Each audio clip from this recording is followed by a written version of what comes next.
इस वेले की बड़ी खबर अमृतसर तो जिथे कि BSF के हैडकुआटर दे विच जबरदस्त फायरिंग हुई है। इस फायरिंग दे विच 4 जवानों की मौत हो चुकी है।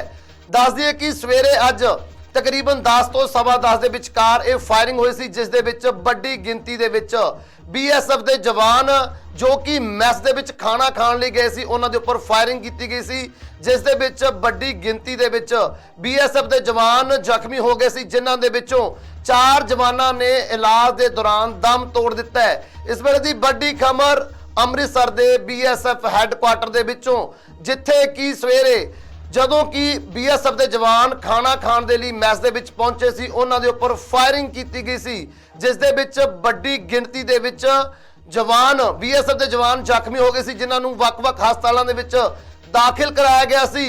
लेकिन उन्हां दे विचों जख्मां नूं ना चलदे होए 4 जवानां दी मौत हो चुकी है। इस वेले की बड़ी खबर BSF हैडकुआटर अमृतसर तो आ रही है। दस दिए कि यह फायरिंग बाहरों ना होके BSF के एक नौजवान वालों ही की गई सी।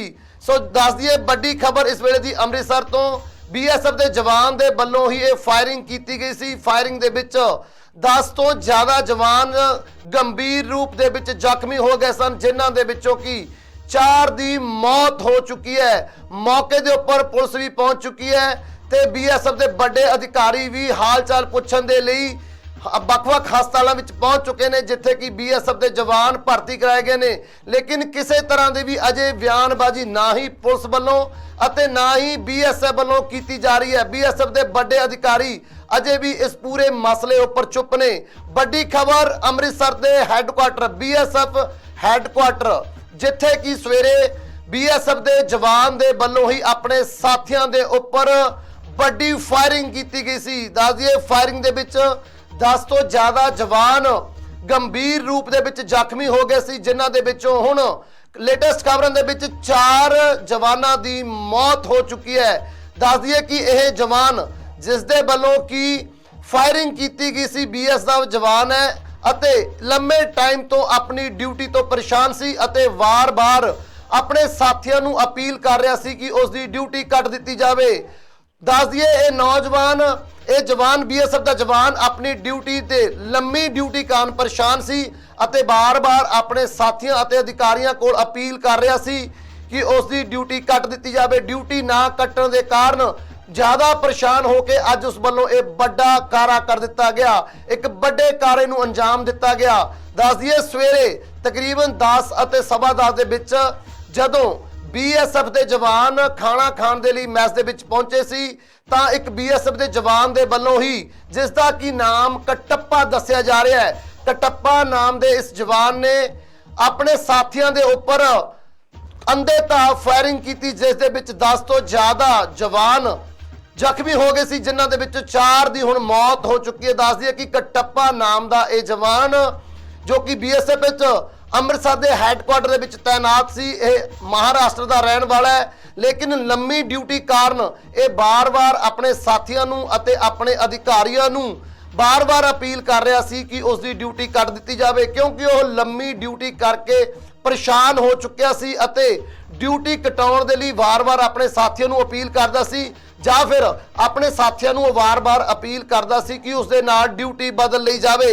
लेकिन यह अधिकार खेतर दे विच नहीं सी साथी अधिकारियों दे कि उसकी ड्यूटी बदल लैण जां उसके स्थान ते वो ड्यूटी करन। सो लगातार परेशानी का सबब बढ़ता जा रहा सी। कटप्पा नाम का यह जवान जो कि BSF हैडकुआटर अमृतसर विखे तैनात सी, उसके वालों अपने साथियों के उपर अंत विच अक के फायरिंग कर दी गई उन्हां साथियों के उपर जो कि खाना खाण दे लई BSF की मैस दे विच मौजूद सी। लेकिन फायरिंग के दौरान 10 तो ज़्यादा साथी नौजवान साथी BSF के जवान जख्मी हो गए सी, जिन्हां दे विचों हुण 4 दी मौत हो चुकी है। दस दिए कि यह नौजवान लगातार फायरिंग करता होया बाहर निकलिया अते रास्ते दे विच आउण वाले हर एक जवान के उपर BSF के हर एक जवान के उपर फायरिंग कर रहा सी। अंत दे विच BSF के दूसरे जवानों वालों ही इसनूं गिरफ्तार करके पुलिस के हवाले कर दिता गया, पावे कि यह खुद गंभीर रूप दे विच जख्मी हो चुका ते इलाज के दौरान उसके उपर उसके अधिकारियों के वालों पुलिस के वालों पुछगिछ की जा रही है। लेकिन अजे तक ਉਸ ਦੇ ਵੱਲੋਂ ਕਿਸੇ ਵੀ ਕੰਮ ਤੋਂ ਇਨਕਾਰ ਕੀਤਾ ਗਿਆ। ਸਿਰਫ ਇਹ ਦੱਸਿਆ ਜਾ ਰਿਹਾ ਕਿ ਉਹ ਆਪਣੀ ਡਿਊਟੀ ਤੋਂ ਪਰੇਸ਼ਾਨ ਸੀ। ਪੁਲਿਸ ਵੱਲੋਂ ਇਨਵੈਸਟੀਗੇਸ਼ਨ ਕੀਤੀ ਜਾ ਰਹੀ ਹੈ ਕਿ ਕਿਸੇ ਹੋਰ ਕਾਰਨ ਇਹ ਫਾਇਰਿੰਗ ਤਾਂ ਨਹੀਂ ਕੀਤੀ ਗਈ, ਕਿਸੇ ਬਾਹਰੀ ਤੱਤ ਦਾ ਹੱਥ ਤਾਂ ਨਹੀਂ ਇਸ ਫਾਇਰਿੰਗ ਦੇ ਵਿੱਚ। ਕੀ ਇਸ ਬੀਐਸਐਫ ਦੇ ਅਧਿਕਾਰੀ ਇਹ ਦੇਖਣ ਦੀ ਕੋਸ਼ਿਸ਼ ਕਰਨ ਕਿ ਬੀਐਸਐਫ ਦੇ ਜਵਾਨ ਨੂੰ ਕਿਸੇ ਬਾਹਰੀ ਤੱਤ ਵੱਲੋਂ ਉਕਸਾਇਆ ਤਾਂ ਨਹੀਂ ਗਿਆ, ਕਿਉਂਕਿ ਇਲੈਕਸ਼ਨ ਦਾ ਮਾਹੌਲ ਹੈ ਪੰਜਾਬ ਦੇ ਵਿੱਚ। ਤੇ ਵੱਡੀ ਘਟਨਾ ਅੰਮ੍ਰਿਤਸਰ ਦੇ ਵਿੱਚ ਵਾਪਰੀ ਹੈ, ਜਿੱਥੇ ਬੀਐਸਐਫ ਦੇ ਮਹਾਰਾਸ਼ਟਰ ਦੇ ਰਹਿਣ ਵਾਲੇ ਇੱਕ ਜਵਾਨ ਦੇ ਵੱਲੋਂ ਆਪਣੇ ਸਾਥੀਆਂ ਦੇ ਉੱਪਰ ਵੱਡੀ ਫਾਇਰਿੰਗ ਕੀਤੀ ਗਈ ਸੀ। ਉਸ ਸਮੇਂ ਜਦੋਂ ਕਿ ਉਹ ਸਵੇਰੇ ਮੈਸ ਦੇ ਵਿੱਚ ਖਾਣਾ ਖਾਣ ਲਈ ਇਕੱਠੇ ਹੋਏ ਸਨ। ਖਾਣਾ ਖਾਂਦੇ ਸਮੇਂ ਨੌਜਵਾਨ ਕਟੱਪਾ ਜੋ ਕਿ ਬੀਐਸਐਫ ਦਾ ਜਵਾਨ ਹੈ ਅਤੇ ਹੈੱਡਕੁਆਟਰ ਅੰਮ੍ਰਿਤਸਰ ਵਿਖੇ ਉਸ ਦੀ ਡਿਊਟੀ ਸੀ, ਲਗਾਤਾਰ ਡਿਊਟੀ ਤੋਂ ਪਰੇਸ਼ਾਨ ਹੋ ਕੇ, ਜਿਵੇਂ ਕਿ ਹੁਣ ਤੱਕ ਸੂਤਰਾਂ ਤੋਂ ਖਬਰਾਂ ਮਿਲ ਰਹੀਆਂ ਨੇ, ਲੇਕਿਨ ਇਨਵੈਸਟੀਗੇਸ਼ਨ ਜਾਰੀ ਹੈ ਕਿਉਂਕਿ ਕਟੱਪਾ ਵੀ ਇਸ ਗੋਲੀਬਾਰੀ ਦੇ ਵਿੱਚ ਜ਼ਖਮੀ ਹੋ ਗਿਆ ਸੀ ਅਤੇ ਉਸਦੇ ਸਾਥੀਆਂ ਦੇ ਵੱਲੋਂ ਹੀ ਕਾਬੂ ਕਰਕੇ ਉਸ ਨੂੰ ਪੁਲਿਸ ਦੇ ਅਧੀਨ ਕੀਤਾ ਗਿਆ ਸੀ। ਲੇਕਿਨ ਇਸ ਸਮੇਂ ਉਹ ਜੇਰੇ ਇਲਾਜ ਹੈ। ਬਾਕੀ ਜਵਾਨ ਜਿਨ੍ਹਾਂ ਨੂੰ ਗੋਲੀ ਲੱਗੀ ਸੀ ਉਹ ਵੀ ਹਜੇ ਹਸਪਤਾਲ ਦੇ ਵਿੱਚ ਜੇਰੇ ਇਲਾਜ ਹਨ।